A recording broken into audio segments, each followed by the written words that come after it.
So from the point of view of these marketers, income inequality, in fact, growing inequality, is just what the doctors, or the salesman in this case, ordered.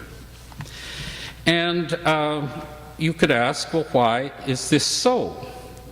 They outline 6 drivers of this process: an ongoing technological and biotechnological revolution, capitalist-friendly governments and tax policies, globalization that rearranges global supply chains with well-capitalized elites, greater financial complexity and innovation, patent protection, and the rule of law. These factors are all strong in the United States, the United Kingdom, and Canada, and growing in strength. NAFTA and its successors embody the protection of investment, investor-friendly tax regimes, protection of supply chains in the control of well-capitalized elites, and patent protection, all within the rule of law. Now, for most of us in this room, this is nothing new, but it's coming at us in both ears: the capitalist advice and the Canadian Centre for Policy Alternatives. And it's getting worse, and the people who brought us the FTA, the NAFTA, and the SPP want to bring us more. There's a renewed press, for example, for a common currency, Canada-US, for a bilateral big deal with the US to offset or somehow leverage the Buy American policy, and continued negotiation of bilateral investment agreements and trade regimes with other countries. Now, I want to wed that very, very briefly with an alternate vision provided by another new book by 2 British epidemiologists, Richard Wilkinson and Kate Pickett. It's called The Spirit Level: Why More Equal Societies Almost Always Do Better. I don't have time to outline the whole argument, except to say that it is concentrated on developed societies, it is evidence-based, and you can find it not only in this book, but on a website, www.equalitytrust.com. Pretty easy to remember, www.equalitytrust.com. What they indicate is that almost every modern social and environmental problem, ill health, lack of community life, violence, drugs, obesity, mental illness, long working hours, big prison populations, are all more likely to occur in less equal societies. And they provide chapter and verse. So what I'm saying in summary is that we are heading in the wrong direction toward a less just and less healthy and less sustainable society. And the really important thing is that it doesn't have to be this way. The Citigroup gang indicate that while we might call the Anglo-Saxon trio, Canada, US, UK, that are heading to greater and greater inequality, because of the play given the 6 drivers that I mentioned, there are prosperous societies that have maintained or asserted much greater equality. These include France, the Netherlands, Switzerland, and Japan. Wilkinson and Pickett demonstrate that these societies evidence much more positive societal health indicators,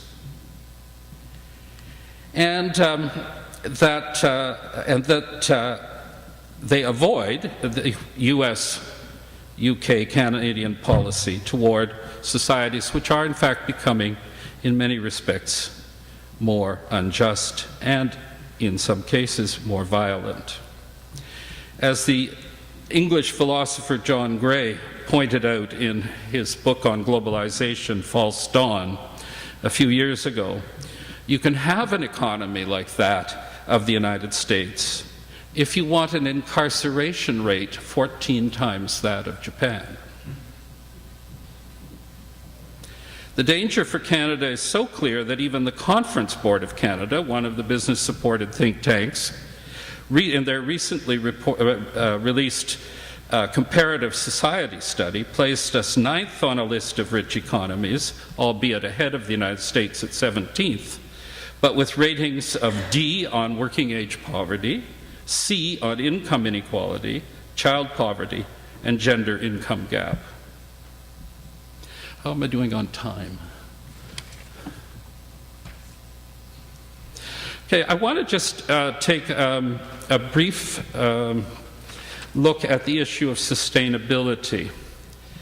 And in this regard, I'm veering back toward the FTA and NAFTA.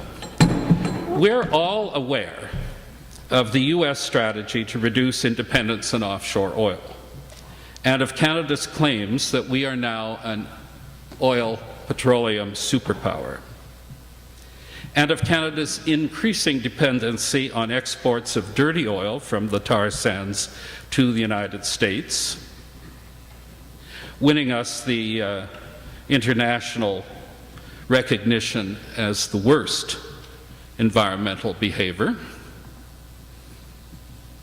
and of Canada's lack, via the production sharing provisions of the FTA and NAFTA, of any autonomous national energy policy. And we are aware that there is a chance that US concerns about imports of polluting petroleum could lead to legislated restrictions on imports of oil from Canada.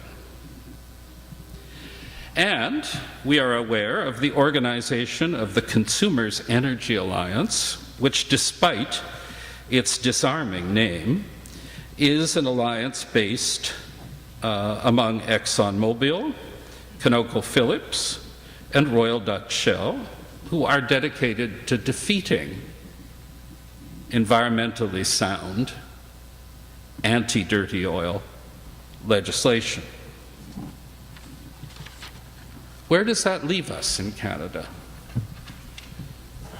Basically, I'd say naked. We have no national energy policy to speak of. I'm not sure that we have very much grassroots demand. And as the Toronto Star has pointed out, in matters dealing with carbon content and strategies thereon, Canada is missing in action. Whether you take a moratorium, a slowed growth, or a stopped growth position on the tar sands, one of the questions in the short term that emerges for me is, why are we not Norway? Norway has an oil-based sovereign wealth fund of over $400 billion after less than 20 years. Canada, read Alberta, has at most less than $25 billion in the Alberta Heritage and other related funds. That's less than Alaska has. Consider what, in the current context of tight provincial and federal budgets, in the need to invest in green economy and green jobs, intervention along Norwegian lines could mean.